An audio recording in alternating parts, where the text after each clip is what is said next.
Subtle disrespect. The game you're already in, even if you don't know it. It doesn't start with a slap. It starts with a glance, a slight chuckle when you speak seriously, a sigh just loud enough when you enter the room, a joke that makes you the punchline again, a missed reply that somehow only happens to you. No yelling, no insults, nothing you can call out without sounding too sensitive. But it stings.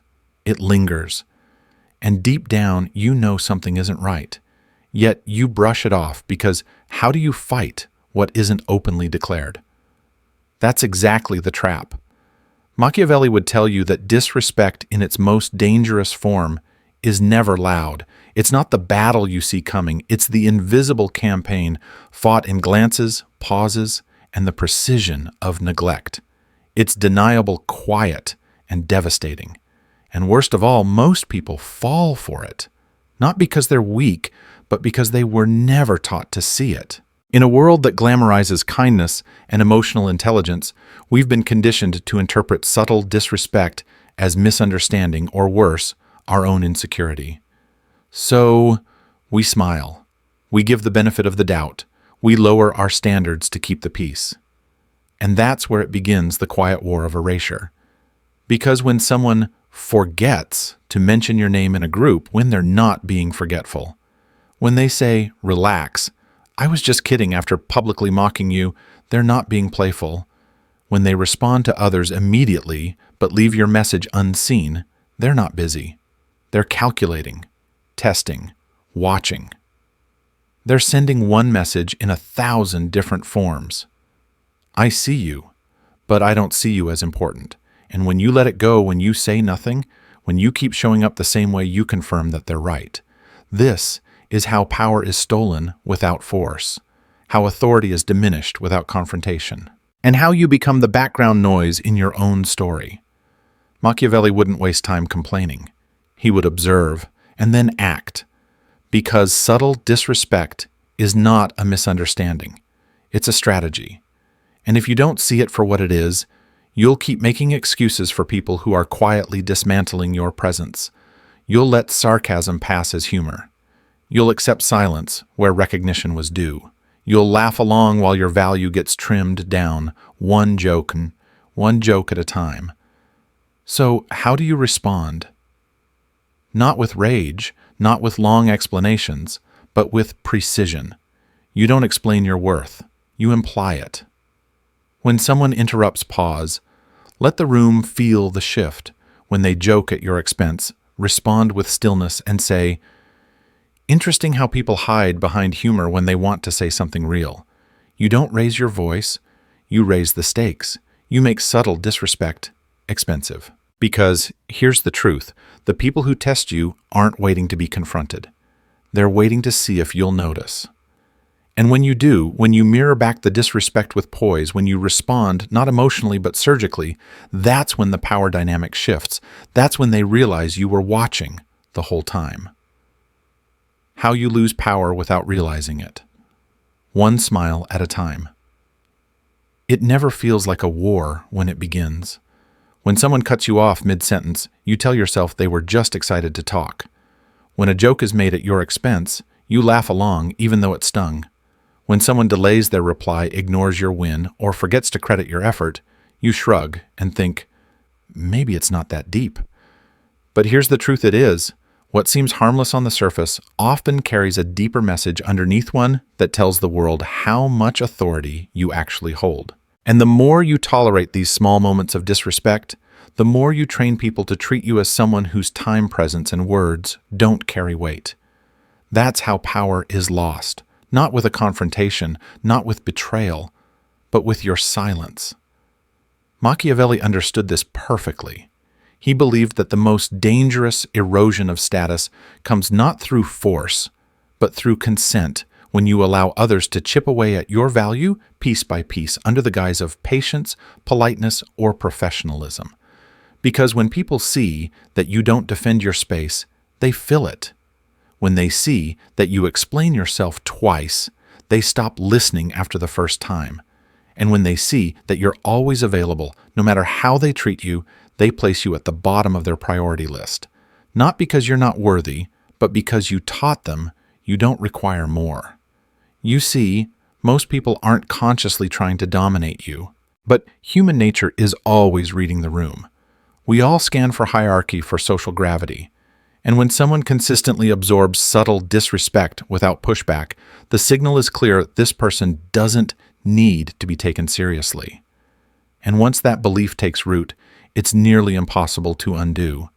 What begins as tolerance becomes your identity. You're now the one who never gets the final word, the one who's always nice, even when others aren't, the one who's easy to dismiss because you never demanded otherwise. But here's the shift Machiavelli would demand. Stop rewarding the behavior you secretly resent. Don't let someone interrupt you and then finish your point as if nothing happened.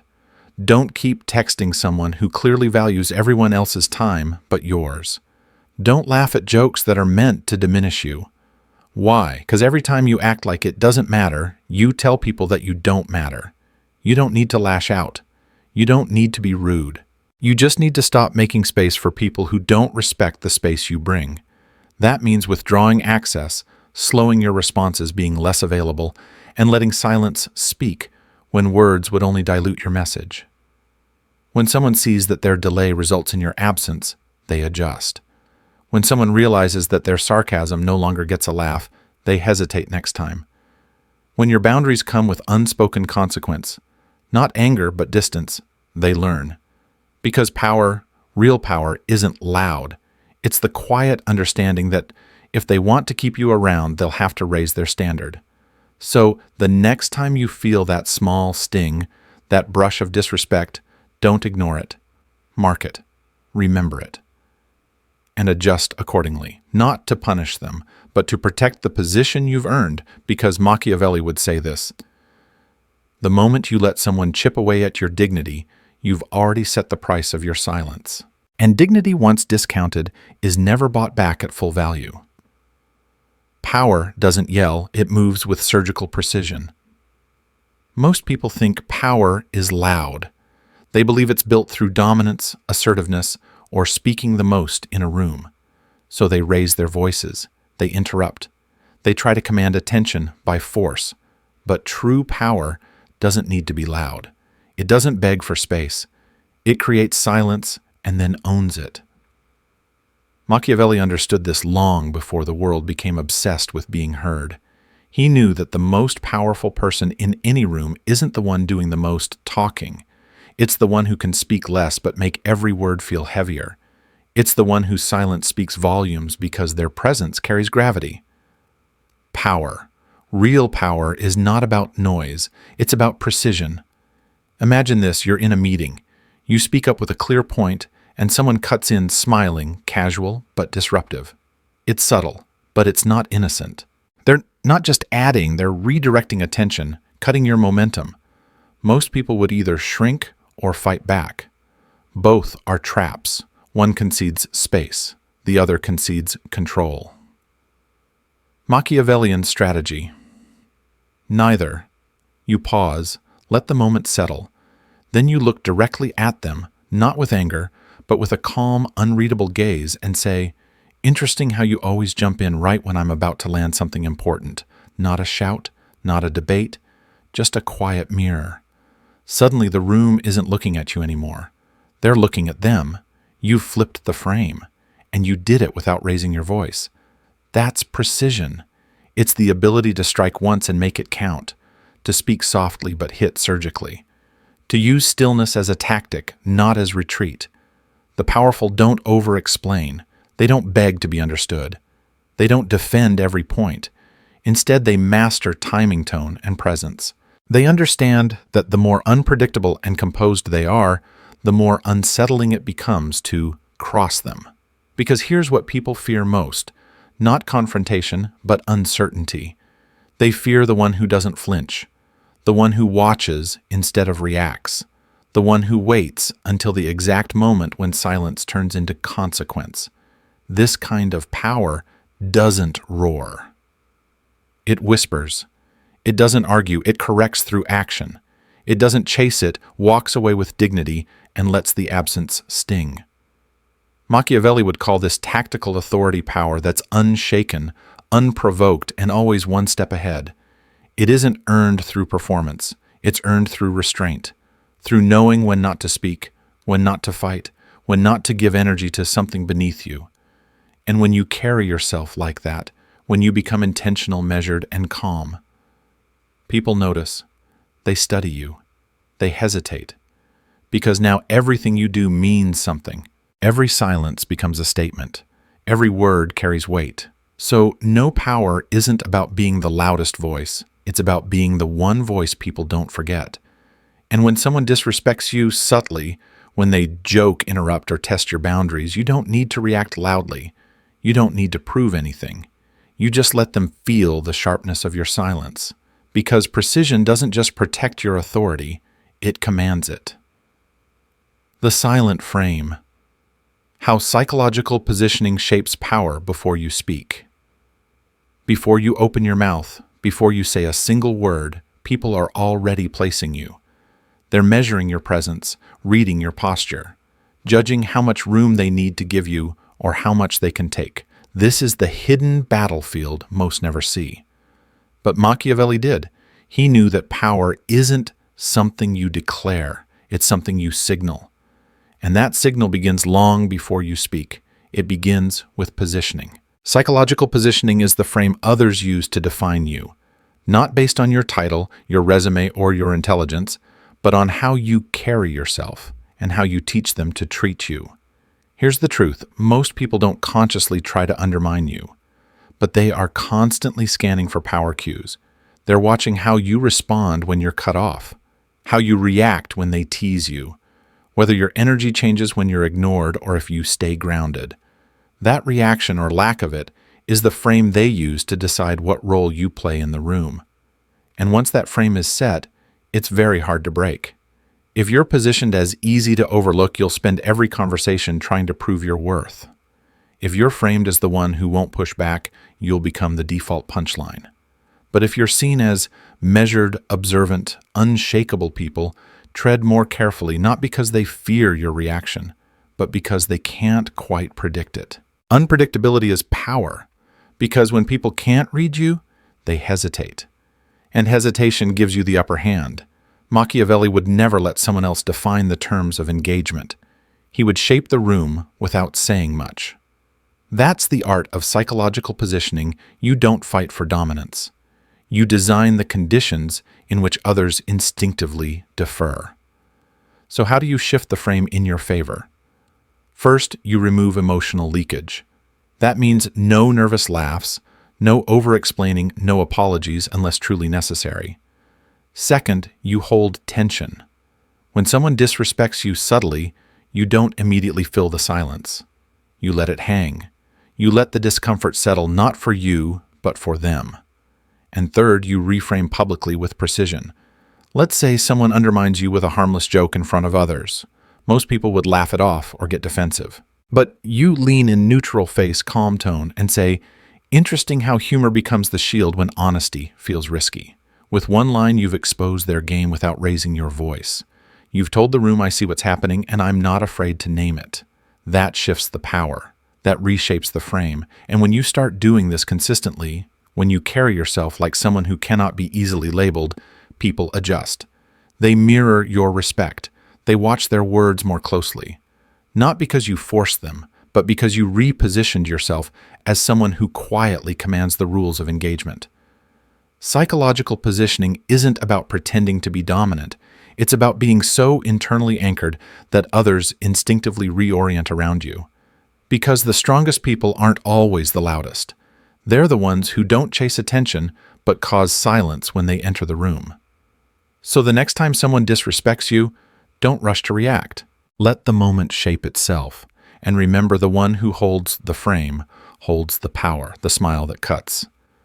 How manipulation hides in plain sight.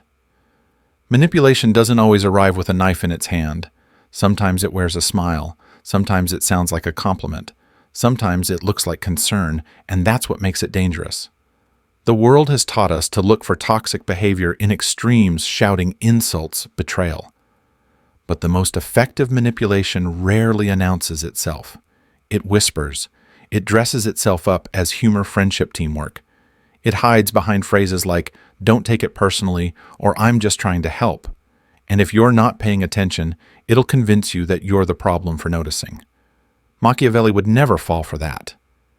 He knew that power doesn't just get taken, it gets slowly redefined in the minds of others by those who know how to bend perception. And when you fail to recognize how many faces manipulation can wear, you don't just lose control of the moment, you lose control of the story being told about you. Let's break it down. 1. The joke that's not a joke. You set a boundary, you express a serious thought, and they respond with a grin and a casual, "Relax. I'm just kidding, but you weren't laughing. That's not a joke. That's an attack wrapped in a laugh track. It's designed to make you feel uncomfortable while making it socially unacceptable to defend yourself, because if you do, you're the uptight one. Machiavelli would say, "Don't let humor disguise hierarchy. The moment people see they can laugh at you without consequence, the game is already lost." 2. The delayed acknowledgement. You share a win, you post something important. Silence. But they're commenting on everyone else's content, congratulating others, clapping for the room, but not you. That's not oversight, that's positioning. It says, "I see you, but I'm choosing not to validate you." It's a form of psychological scarcity, denying you the one currency that fuels confidence recognition. You don't chase it. You don't ask for it. You elevate without them. You let your impact echo louder than their silence. 3. The helpful critique. They encourage you, cheer you on, then quietly chip at your momentum. "That's a great idea, but don't go too far. I love that ambition." But be realistic. This is support with strings attached. It appears as care, but it's laced with subtle restraint. The intention isn't to help you fly, it's to make sure you don't fly higher than them. Machiavelli called these people friendly saboteurs, the ones who stand beside you just close enough to hold you back. So what do? You observe, not with paranoia, but with clarity. You test. You share something slightly exaggerated, bolder than your real plan, and watch who flinches, who hesitates, who tries to shrink you in the name of realism. And then you don't confront. You compartmentalize. You stop sharing vision with those who weaponize it. You stop placing your potential in hands that tremble at your growth. Because not every manipulator is loud. Some of them bring you coffee and call you champ. Machiavelli would warn, it's not always your enemies who dull your edge, it's often your inner circle. So protect your clarity, guard your instincts, and when someone tries to shape your story, gently take the pen back, because the most dangerous manipulation doesn't force you to lose. It convinces you to play small, and that's the one game you cannot afford to keep playing. The sharp edge of silence, how power is maintained without emotion. You don't have to raise your voice to be powerful. You don't need to explode in anger, deliver long speeches, or make dramatic exits.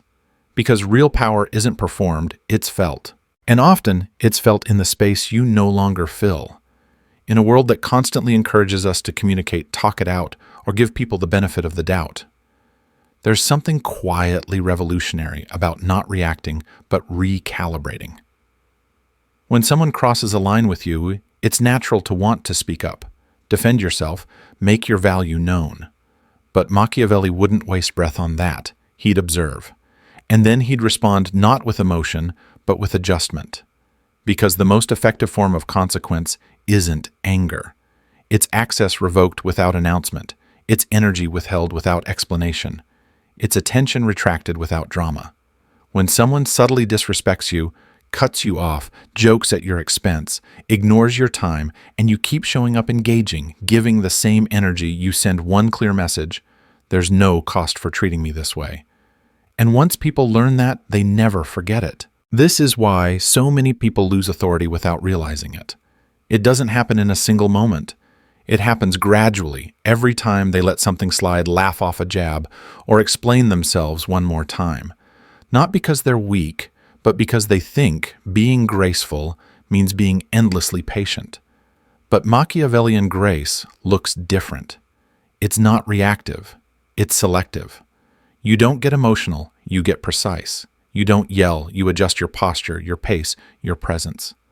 Imagine this. Someone keeps showing up late to your meetings, replying to your messages with long delays, or only engaging when they need something. You don't send a frustrated paragraph. You don't guilt them into changing. You just stop initiating. You let the silence grow louder than their words. And if they ask what happened, you calmly respond. I align my effort with energy that values it. No malice, no coldness, just clarity. You make it clear their behavior didn't make you angry. It made them irrelevant. That's what real consequence feels like. It doesn't punish, it reveals. And here's the paradox. People expect explosions. They expect you to fight back when disrespected. So when you don't, when you withdraw instead of react, when you reduce instead of rage, you confuse them. And in that confusion, a shift happens. They begin to reconsider, recalculate, reframe how they see you. Because the person who can walk away calmly is often the one they were wrong to underestimate. Machiavelli would say, power is not about forcing change. It's about making the conditions so clear that people have no choice but to change themselves. And that starts with the quiet enforcement of your standards, not with words, but with consequences. So next time you're tested, remember you don't need to teach them a lesson. You only need to make your absence more instructive than your presence, not to hurt them, but to protect the version of yourself that knows exactly what respect feels like and refuses to settle for anything less. The unspoken force. How to become untouchable without saying a word. True power doesn't arrive with noise. It arrives with gravity. It's not in how loud you speak, but in how still you stand. It's not in how many words you say, but in how carefully people choose theirs around you. This is the essence of implied power, a form of dominance so quiet, so calm, that others feel it without fully understanding it. They adjust, hesitate, calculate. Not because you demanded it, but because your presence reshaped the room before you even opened your mouth. Machiavelli knew this kind of authority was rare and dangerous. Most people chase validation. They try to command respect by proving themselves over and or as if speaking louder will force others to listen. But the truly powerful, they don't chase anything. They carry themselves in a way that makes others do the adjusting. That's what makes you untouchable, not because you're feared, but because no one can quite figure out how far they can push you. And that uncertainty is where your power lives. When someone jokes at your expense, you don't retaliate. You let the silence after their words do the work. When someone delays you, you don't send reminders. You retract your time like oxygen and let them feel the suffocation. When someone withholds acknowledgement, you don't ask for it. You shine louder and make their silence look like envy. You don't react. You recenter. It's the difference between power that performs and power that endures. Because here's what most people never understand: when you become difficult to read, you become difficult to use. When people can't predict your next move, they start thinking twice about testing you. And that's when the shift happens, not with a confrontation, but with a recalibration of their behavior around you. They watch what they say. They pause before joking. They wonder, did they notice what I did? They did, but they chose not to show it. And that's what makes them nervous, because now they're no longer operating with control. You are. Implied power is about becoming the person whose presence changes the tone of a room, the one whose absence is noticed immediately, the one who doesn't need to explain why they demand respect, because the air around them already answers the question. But here's the part: people get wrong. Being untouchable doesn't mean being cruel or cold. It means being disciplined with your energy, with your access, with your emotional exposure. It means understanding that every reaction you give teaches others how much control they still have over you. Machiavelli would tell you power isn't about forcing fear, it's about creating doubt in their confidence to cross you. Because when someone isn't sure how you'll respond but knows that you will, they stop trying to test you altogether. So how do you become untouchable? You become observant. You speak less, but say more. You set expectations not through threats, but through behavior. And when you are crossed, you don't erupt, you evolve, silently but unmistakably. You become the person they regret underestimating, not because you punished them, but because they'll never get the same version of you again. That's implied power, and once you master it, you never need to announce your strength again. The quiet collapse. Why respect must be guarded before it's gone. Respect isn't something you ask for. It's not something you beg for. And most dangerously, it's not something you notice is missing until it's far too late. The erosion of respect doesn't begin with someone shouting in your face.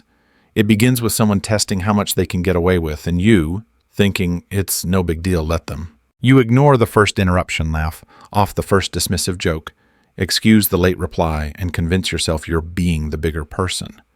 But Machiavelli would see this for what it truly is, a quiet negotiation of status. One you're losing not because you're weak, but because you're silent.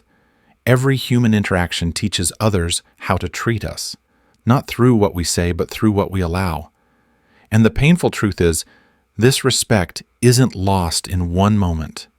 It's surrendered over time, one unchecked gesture at a time. That's why it must be protected proactively, not reactively.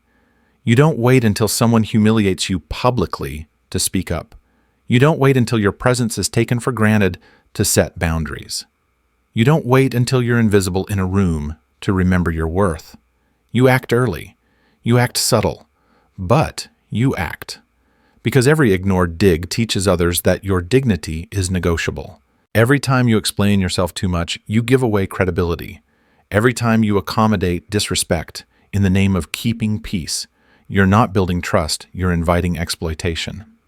Machiavelli understood that the key to authority isn't domination, it's maintenance. He would argue that once someone doubts your strength, regaining their respect takes 10 times more energy than preserving it would have. That's why the strong don't wait to be disrespected. They train others through posture behavior and consequence, not to even consider it. So, how do you protect respect proactively? You notice early signs, delayed responses, subtle exclusions, diminishing tone. You respond quietly, but clearly not with confrontation, but with calibration. You shift your tone. You withhold energy. You make your time more expensive. You don't chase clarity from someone who benefits from confusing you. And most of all, you remember that once people learn you tolerate small slights, they will escalate. Not because they're evil, but because human nature always pushes against boundaries that don't push back. Here's the emotional core of it. Most people fear being disliked more than being disrespected. So they prioritize harmony over hierarchy. They allow others to chip away at them as long as things appear calm on the surface. But Machiavellian wisdom flips that. It says, better to be questioned for being too firm than quietly dismissed for being too flexible.